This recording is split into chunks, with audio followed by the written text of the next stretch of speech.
It's time for the Douglas Coleman Show. Mr. Smooth and Savvy is joined by guests from all walks of life, from the entertainment industry to authors to political and social commentators, the famous and not so famous, the controversial and the light and fluffy. We have it all. Now, here's Douglas Coleman.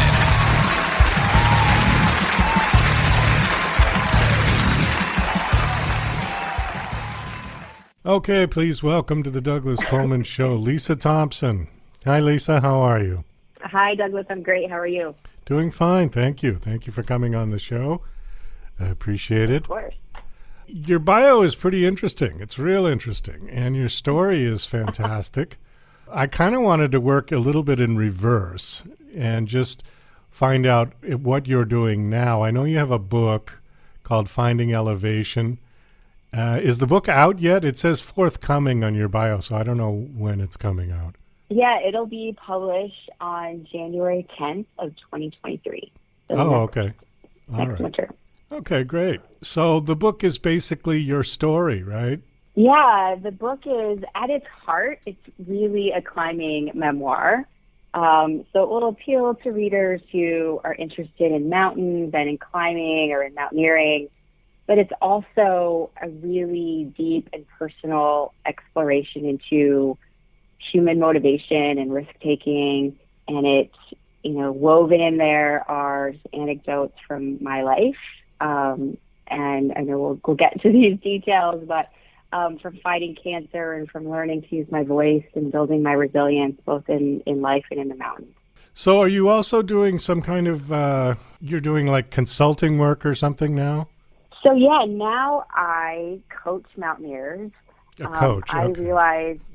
realized pretty early on that I took preparation for big mountains very seriously, often more seriously than other climbers. And so that pushed me or caused me to think about whether that was something that I could sort of contribute and give back to the mountaineering community. And so in 2018, I started a company called Alpine Athletics, and through that, I coach mountaineers of all levels, whether they're just getting started in the mountains or they're practicing or preparing to climb Mount Everest. I help them reach that goal. It's interesting about mountain climbing. I know nothing about it, but the only thing that I've observed, it seems to me, and correct me if I'm wrong, but the people that do it are incredibly passionate about doing it. It's not like golf, where you have sort of these weekend hackers who just sort of go out there once in a while. I just like to putt around and hit the ball around. People who climb mountains are like intense about it. Would you agree? I would absolutely agree. I think part of that comes from a sort of a stereotypical personality of mountaineers. We're usually fairly successful in other aspects of our life and want to just push the boundaries and find what we're made of. We're normally very detail-oriented folks who like adventure. And, I think part of that intensity comes from commitment as well. As you said, you're sort of all in when you're climbing a big mountain like Everest. And there's big risk that comes with that too. Sometimes that includes death. And so I think that pushes people to take it very seriously, which I think is warranted, and I think builds some of that intensity that you've noticed. Yeah, I think so too. I mean, I don't think there's a huge risk factor in golf, maybe except to get struck by lightning. You could get hit by a ball. That could happen. Yeah, you could. You could, yeah. But, there's definitely risk in mountain climbing. Okay, so I would assume that if somebody is serious about it, you sort of work your way up, in a manner of speaking. I mean, you don't start with Everest. You start with something much smaller and kind of build your skill levels, yeah? Yeah, certainly that's the preferred route. I think there are some highly motivated folks who try to jump in to the deep end, but I think it's much more prudent to start with something small. And in my case, I live in Seattle, and I'm fortunate to be surrounded by beautiful mountain ranges almost all the way around me. And when I moved here, I was, interested in the mountains, sort of interested in nature, but it wasn't until, I like to say that spite is what provoked me to start climbing. So in my first job after I moved to Seattle, I was the only woman at my level. And the guys, my cohort would regularly go climbing on the weekends. And they were, not by any means, not bad guys at all.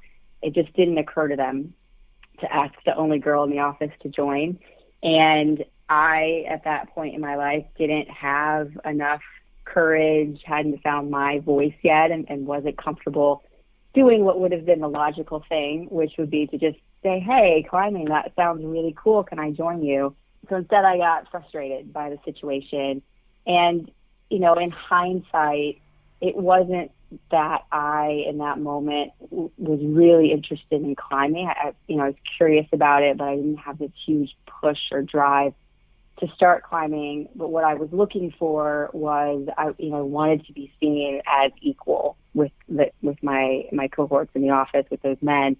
And I saw this, these weekend outings as a way to do that.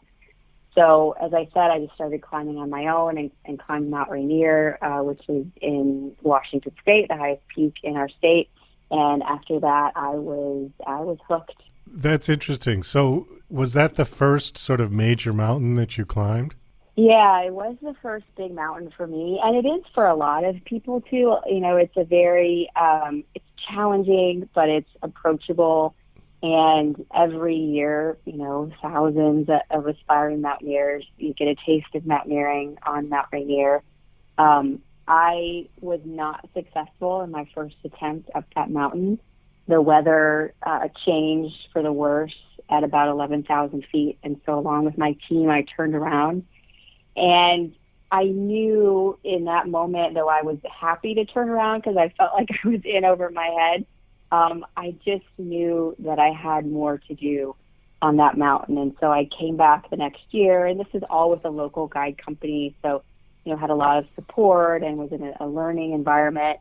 Came back next year and was successful. And I remember standing, it's still dark outside. I was at about 13,000 feet and just looking to the south and seeing the horizon just start to come up for the first time that morning, and just realizing that I was experiencing things and seeing things that a lot of people don't get to. And that felt incredible to me. And that, along with the mental component of climbing and the physical component, plus, being honest, there was still this need to prove people wrong. All of those things sort of mixed together into this, this cocktail that I just couldn't get enough of. How long does it take to climb? Well, let's just use Rainier then. You start like at a base camp, right? Yeah. Yep. So. Yeah. In the case of, go ahead. No, I was just trying to get a picture of how long. So you start at a base camp, you sleep there, you get up probably as soon as the sun comes up, right? You don't climb at night typically, right?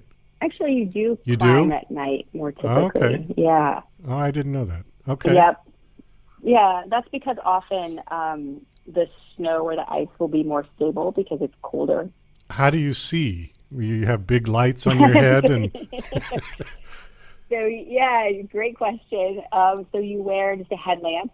Okay. You see maybe a spelunker wearing, and that creates a really surreal sort of experience climbing at night. I actually like it quite a bit because your perspective really is just this small circle of light, and you can sort of feel the mountain around you. I think you can feel exposure. You can feel when you're close to the peak.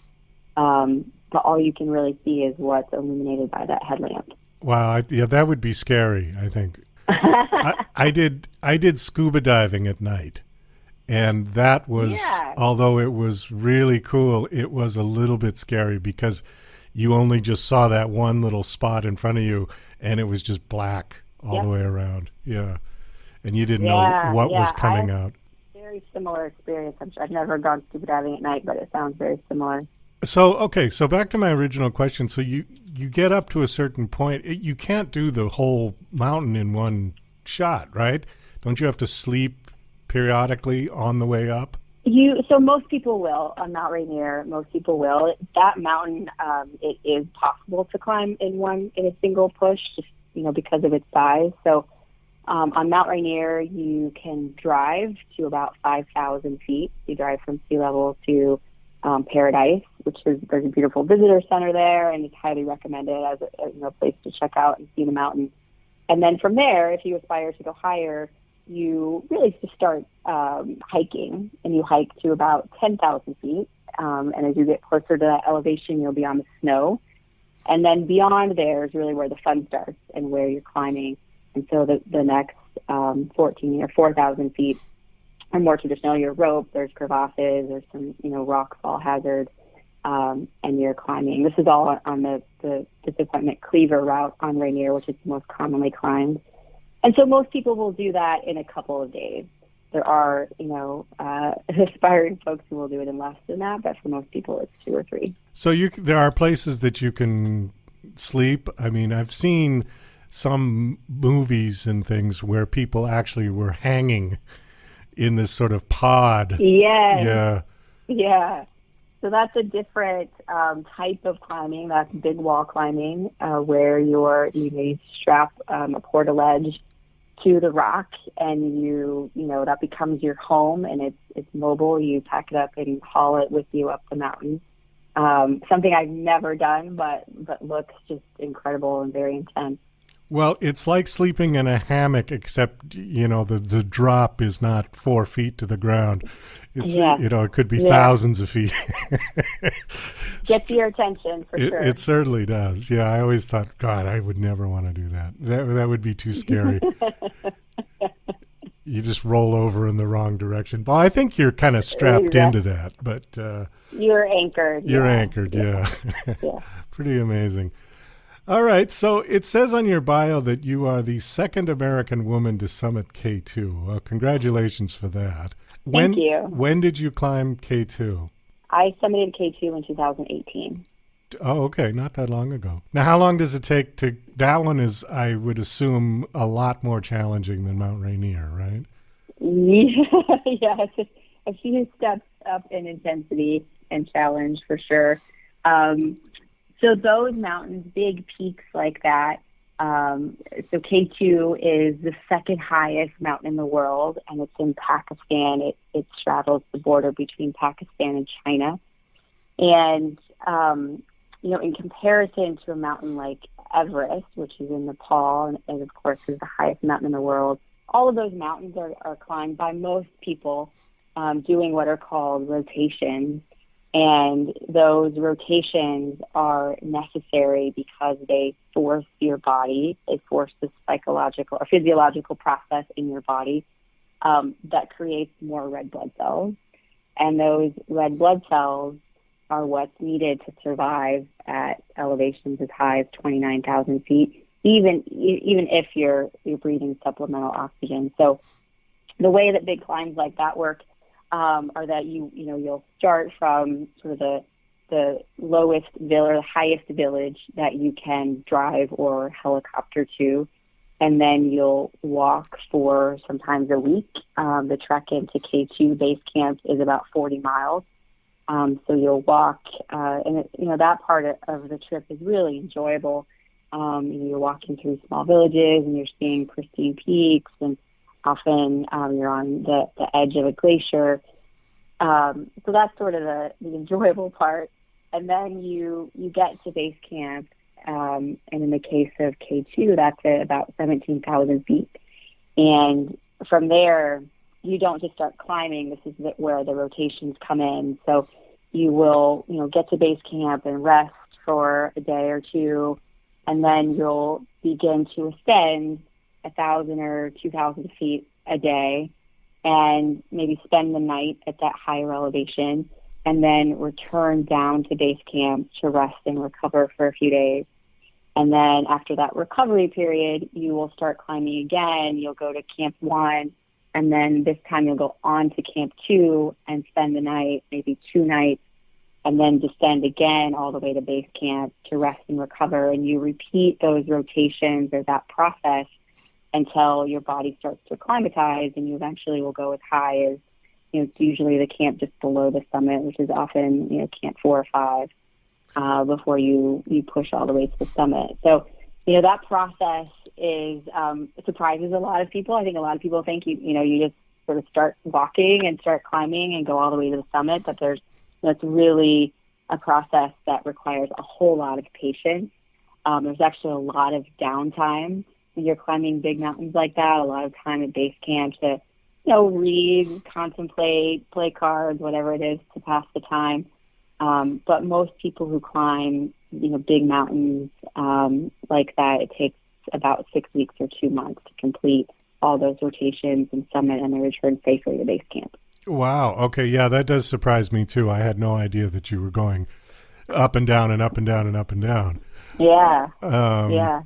Now, is that because of the elevation that you just have to acclimatize your body to the essentially no oxygen? Can you just wear exactly right? Can you wear oxygen? Can you wear a tank? So I climb with oxygen. I like oxygen, so I've always climbed with supplemental oxygen. I've heard different estimates of the impact in terms of altitude that supplemental oxygen provides. So, for example, if you were at 25,000 feet, people will say that the relative elevation is probably more like 15,000 feet, maybe 18,000 feet. So it does not bring you back to sea level oxygen. It just gives you a little bit of help. Oh, I see. Okay. And also the distances that you're going to be going on those rotations. I mean, in terms of, it's hard to measure in miles or kilometers, right? Because you're kind of going straight up, right? Yeah, you are. And we, as mountaineers, don't really think of it in terms of distance, but more in terms of elevation gain. So a typical elevation gain on a big mountain in a day would be, 2,000 or 3,000 feet, maybe 4. And that would take you, many hours depending on how acclimatized you were. So it could be straight up, or it could be at a steep angle or whatever, right? Exactly right, yeah. Yeah. Let me switch gears here for a second. It says you're a breast cancer survivor and in 2018 founded Alpine Athletics. And that's what you were talking about, your coaching, right? Exactly, yep. Well, congratulations for being a cancer survivor. That is. Thank you. I think that's as harrowing probably as climbing the mountain. Yeah. In one sense, yeah. You were already climbing though, right? When you were diagnosed? That's right. I was. I was diagnosed with breast cancer in 2015, and at that point in my climbing career, I had been climbing for about 7 years and had been, each year taking on more and more challenging peaks and setting goals that would build my skill and ultimately my independence in the mountains. And so in 2015, I felt like I was ready to climb in the Himalaya for the first time. And so the Himalaya is the mountain range that bisects Asia and contains Mount Everest as well as most of the highest peaks in the world. And in mountaineering terms, when we say a high peak, that's any mountain that's higher than 26,000 feet or 8,000 meters. And there's only 14 of those in the whole world. And so to feel ready and competent to climb one of them was a really big deal for me as a fledgling mountaineer. And I made the decision at the end of 2014 to attempt one of them called Monaslu. And at the beginning of 2015, I was diagnosed with breast cancer. And hearing those words directed at you or someone you love is shocking for everyone. And in my case, I was pretty cocky, going into that situation. I was 42 years old. I was an athlete. I, felt healthy. I, ate organic vegetables and did all of those things that were led to believe will keep us healthy. But it turns out that these cells in my left breast had just decided I felt to, not follow the path that we had all been following along together for the previous 42 years. And so I became incredibly determined not to let cancer dictate my priorities. And in hindsight, that may not have been the best approach to take, but it certainly gave me motivation. And I, was very transparent with all of my doctors that I still intended to climb this mountain in the fall. And I would say over time, I gained their support to do that, though they did, admitted they had no baseline or examples to draw from to see if that was, safe or not. But I did have their blessing, and I went to Nepal that year and attempted Manaslu. I didn't summit, and I really believe that mountains teach you things. And sometimes you learn more, I think, when you don't, when you're not successful according to sort of the standard definition of success. And so I came home from Nepal after not summiting Manaslu and realized that, life is just incredibly fragile, and that it's up to each of us to define the lives that we will lead. And so I made a lot of significant changes in my life. I reprioritized many things and decided that if I was really passionate about climbing in the mountains, then, why wouldn't I attempt Mount Everest? And so I then the next year climbed Mount Everest. Wow, that's fantastic. So the surviving of cancer actually pushed you further. For sure it did. Oh, It was great. the greatest motivation for me to be back in the mountains. I felt like cancer had stolen from me this thing that I loved that made me feel like me. And I was incredibly determined not to let cancer get the best of me. And, and I think luck is part of that. I had an incredible team of physicians, and healthcare providers supporting me, but I was very, very determined, yes. So how long did you go through the treatments and surgeries and everything before they declared you cancer-free? How long was that process? So it was actually pretty quick for me. I was fortunate that I didn't need to have chemotherapy. My tumors were all removed with surgery, and I had surgery in April after being diagnosed in February, and then trained to climb Manaslu, came back, and then had reconstructive surgery between Manaslu and Everest. Oh, so you just, wow. Okay, so there was not a lot of downtime then, really. Yeah, there wasn't for me. I feel very grateful for that, and very grateful to have a skilled surgeon who, was competent and able to remove all the tumors without needing any chemo.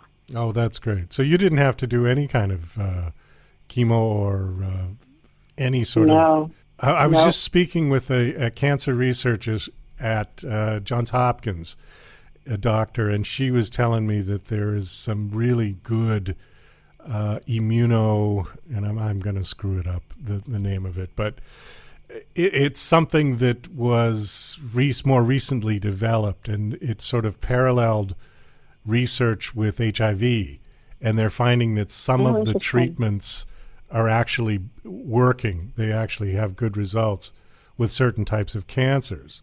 And, it's similar to chemo in the way that it's administered, but it doesn't have all the awful side effects like chemo can have with people.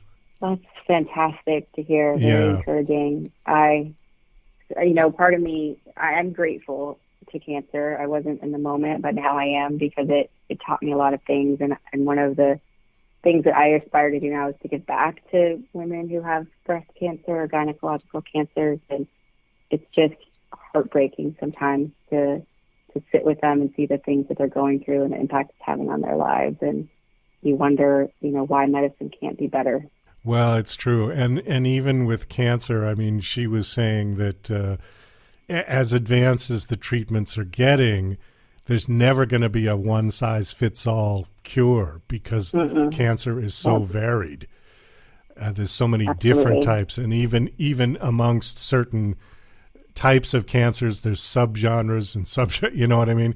It just goes on and on forever. It's incredible. Yeah. But they're getting better. Wow. I mean, it's certainly better. I lost my father to cancer in the early 1980s, and there was just very little you think 1980 was, 40 years ago. But even in the 40 years now, we've really come a long way with treatments. He only had radiation as his option for treatment. And he stopped doing it because he thought the treatment was worse than the cancer, which... Yeah, my father died of cancer, and he felt the same way. He stopped treatment because he felt like it was worse than the cancer. Yeah, which is horrible to experience. Well, right, when the medicine is worse than the illness, it really makes you think about it. Last question, and then we gotta kind of wrap this up. So, Alpine Athletics, and you're coaching aspiring climbers. Give me one. I don't want to say mistake, but what is one? People come in with one particular idea about mountain climbing, and they're generally wrong on it. Yeah, and people will come to me after they've attempted a mountain like Rainier and been unsuccessful, and realize that fitness is a part of the equation to be successful. And to me, success is, returning safely to base camp, whether or not you sit on the summit. And so often those people didn't consider that mountaineering is an endurance activity. And their training looked something like, going to the gym, squatting, a bunch of big weights, doing a bunch of pull-ups, really building a lot of bulk and muscle mass, and overlooking how important it is to train as an endurance athlete. And that training, is not sexy. It's not like what you see people doing and, puking in a bucket in the corner of the gym. It's very low intensity, a lot of volume. So things like, hiking for 5 hours or running 15 miles at a moderate heart rate are what build up your cardiovascular capacity as an endurance athlete. And people often don't consider that before they attempt a mountain. And what will happen is that their physiology simply is not prepared to work for multiple hours on successive days. And, they sort of flag out. So it's actually fun for me to, I don't wish that on anybody, but part of my job as a coach is to educate and to make, add value to the overall climbing community. And so it's fun for me to work with those folks and really teach them what it means to be successful in the mountains and what it means to be an endurance athlete. And then, to watch them go out and put it into practice is really cool. So you body type, you really want to be like one of those long distance marathon runner. You do. Yeah. When I see people in the mountains who are big, bulky, I think, oh gosh, it's just, you have so much more mass to oxygenate, so much more mass to carry. And, when you look at mountaineers, we're often, pretty lean and lanky. Well, even if you look at some of the films from people who have taken expeditions to Everest, the locals are all tiny people. The ones with the yaks, and did you get any yaks in your expedition? Did you have yaks? Oh, for sure. Yeah. I've had lots of time with yaks. Yeah, they can be pretty surly, those yaks. Well, they look pretty amazing, pretty rugged animals, I tell you. They are. But the people who own the yaks and who work with them, I mean, they're very small people, but they're perfectly accustomed to that elevation. Yeah, right? Totally. So, which motivates me. So I'm 5'4" and weigh 115 pounds. So I'm a small person too. And the ethnic group, the Sherpas who work in the mountains, who live there, are tiny, just like me. So it always motivates me. I always see, these men just not much taller than me carrying impressively heavy loads at altitude, and it inspires me to think that I can do it too. Oh, and they carry them on their back with just like a strap or something. I mean, I've seen some of these videos. It's unbelievable. The packages, the bundles that they're carrying are often bigger than them. Yeah. Right? Yep. And I think it's important to acknowledge that too. I mean, I've had Sherpa support on every mountain I've climbed in the Himalaya, and I could not people like me. I could not climb that mountain without their support and their strength and their tenacity, and just really taken a lot from them and their culture over the years. Oh, absolutely. All right, Lisa. Well, we're going to wrap this up. Do you have a website that you want to give out? Yeah, yep. So my website is lisaclimbs.com. Okay. And information on your book, your upcoming book, is on the website as well? Yep, it's on the website, and if listeners want to receive an early copy of the prologue and the first chapter, they can do that via the website, and then you can also learn more about Alpine Athletics through alpineathletics.net, or there's a link from the Lisa Klein site, too. Okay, great. Well, thank you for coming on the show. This was a nice conversation. It was nice meeting you. My pleasure. I enjoyed it. And likewise. Best of luck with the book. I hope it does well when it comes out. Thanks, Douglas. I appreciate it.